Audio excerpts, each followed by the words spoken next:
Seven's on your side with the wall of justice, fighting back against crime. Investigator Jennifer Donnellan joins us now with the latest fugitive detectives are adding to their list. These crimes were devastating for the victims and for the families that were left behind in a few of these cases.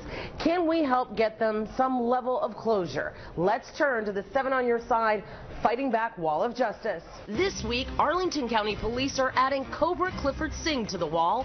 He's wanted on several charges, including conspiracy to commit fraud. Police say he's a deadbeat dad and owes almost $20,000 in child support. He joins Juan Lux Quinilla, wanted for murder.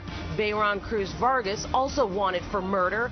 Gerardo Ramirez Chavez, who is accused of aggravated sexual battery, as is Orlando Sorto Paz. Let's set the fighting back wall of justice in motion. And tonight, the spotlight's on Gerardo Ramirez Chavez.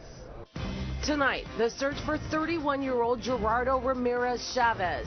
Chavez is wanted by Prince William County Police for allegedly sexually assaulting a 12-year-old girl at a home on Minnieville Road in Woodbridge.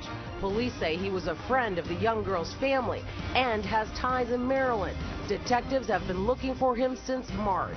We just need to finish it by getting him in custody so that this victim can move on, give this victim some sort of closure, and start the healing process. Ramirez Chavez is 6'2", 205 pounds, has brown eyes, black hair, and is wanted for aggravated sexual battery and indecent liberties. Police are hoping you can get him off of the wall of justice and put him behind bars.